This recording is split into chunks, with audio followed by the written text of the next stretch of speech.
필에너지는 이제 그 낯선 분들도 계실 텐데요.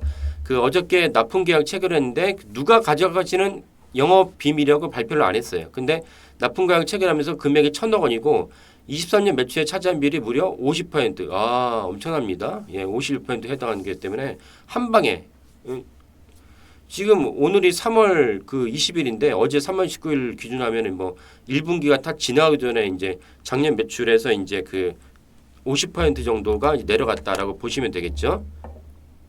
그 필에너지가 어떤 종목이냐라고 이제 좀 더 추가로 설명을 드리면은 2차 전지는 리튬 이온에서 이제 그 안에 액체가 있잖아요. 그 액체가 불안정성 때문에 그 2차 전지에 그 가끔씩 폭발 사고 나고 폭발 사고 때문에 2차 전지를 가진 전기차를 갖다가 구입을 꺼내는 분도 계시는 거거든요. 근데 이게 여러 가지 문제가 생기기 때문에 이게 액체 대신 고체로 바꾸자. 전자가 이동하는 그 매개체를 액체 대신 고체로 바꾸자는 게 전고체. 완전 고체에서 완을 뺀 전고체라고 이해하시면 되고 이 분야의 사실 선두주자는 이제 도요타입니다. 도요타는 사실은 2차전 전기체에서는 좀 일반적인 뭐 현대차나 뭐 테슬라에 비해서 완전 좀 뒤졌는데 대신 야심차게 추진했던 것이 전고체를 가진 전기차를 갖다가 그 개발하는데 도요타가 엄청난 에너지를 쏟고 있습니다. 그래서 어쨌건 이제 전 세계적으로 이제 그 2차 전지의 가장 강력한 단점이었던 폭발의 위험을 갖다가 저감시키는 전고체가 또 다른 이제 그 플랫폼으로 접어들고 있기 때문에 그 필에너지는 전고체 분야에서 이제 스태킹 장비를 개발 중이고 여기에 정부가 얼마 전에 전고체 리튬 메탈, 리튬 이게 다 전고체랑 관련된 물질입니다.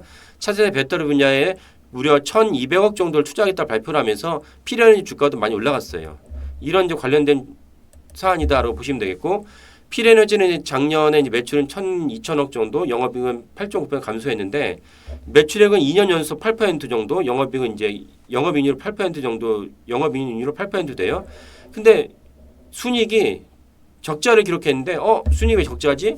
라고 오해할 수 있는데 적자를 갖다가 기록한 이유가 전환사채 CB를 발행한 것을 회계 처리한 과정에서 그 적자가 발생한 것이 실제적으로 비즈니스 차원에서 물건을 팔아서 생긴 적자는 아니다라는 것을 아시면 좋겠습니다. 그 필에너지의 실적 추이를 보면 SK증권인데요. 그 21년도 1,650여, 작년 22년도에 2,900 정도, 작년에 2,000원 정도 계속 이제 실적이 뛰어놀고 있고, 그리고 오늘 제가 말씀드린 3분 1분기가 지나가지도 않은데 불구하고 봐도 1,000억 원이라는 이제 매출 올라왔으니까 필에너지는 이런 점에서 긍정적이다 볼 수가 있겠습니다. 그다음에 또 하나 말씀드릴 종목은 이제 한국철강인데 한국철강은 600억 정도의 자사주를 취득하겠다고 어저께 공시를 했어요.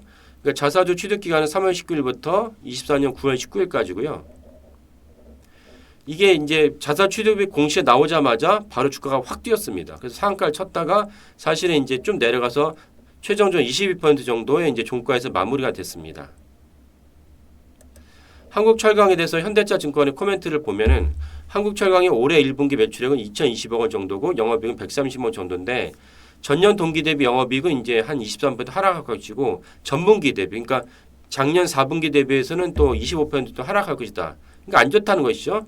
근데 안 좋은 이유가 무엇이냐? 1분기 국내 철근 수요가 전년 동기 대비 14% 감소해서 210만 톤 정도 수준이다. 그러니까 철근 수요가 감소하니까 한국철강도 어쩔 수 없이 이렇게 영업이익이 떨어졌다라고 말을 하고 있는 거죠. 이 같은 이제 현대차 증권의 커멘트입니다. 주요 전방산업 무슨 어렵죠.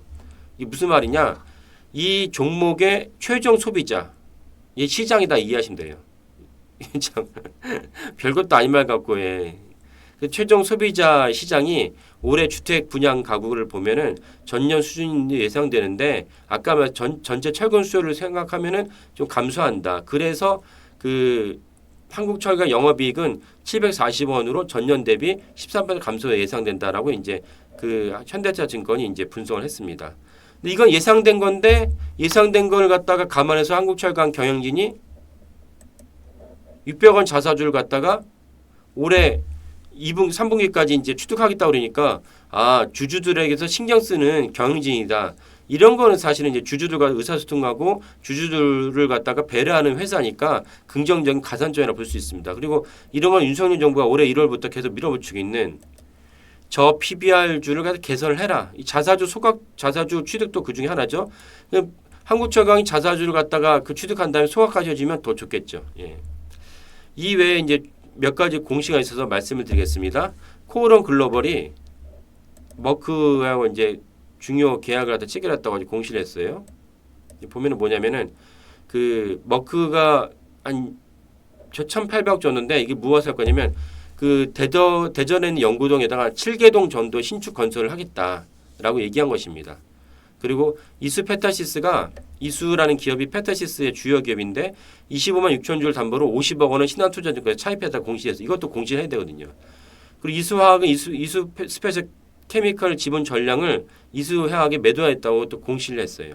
그러니까 뭔가 이수그룹에 중요한 것이 있고 그리고 이수페타시스는 이제 그 챗GPT의 수혜주입니다. 왜 챗GPT에 필요한 이제 멀티레이어 보드 MLB라고 하는 그걸 갖다 전량 독점으로 이제 그 납품을 하고 있는데 여기에서 이수페타시스가 작년에 주가 많이 올랐죠.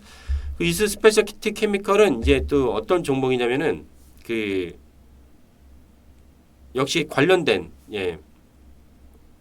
종목입니다. 그리고 이제 그 상상 인더스트리가 이제 조선 기업인데 김태경 씨가 상상 인더스트리에 250원을 갖다 투자해서 그 경영권을 취득했다고 이제 공시를 했습니다. 근데 계약금 20억 원을 줬고 그 잔금 225억 원을 갖다가 3월 28일 날 지급하겠다고 얘기했어요. 그러니까 실제 28일 날 가봐야 되는 거예요. 종종 이제 이런 일이 있어요. 잔금 지급하지 못하는. 그래서 이때까지 주목해 주시면 좋을 것 같고 컨티넨탈 홀딩스는 상상이 인더스트리에 12 전환사채를 60원 인수를 해서 0%에서 14% 지분을 갖다가 확보했다고 발표를 했습니다. 예. 오늘 방송 여기까지 하겠습니다. 감사합니다.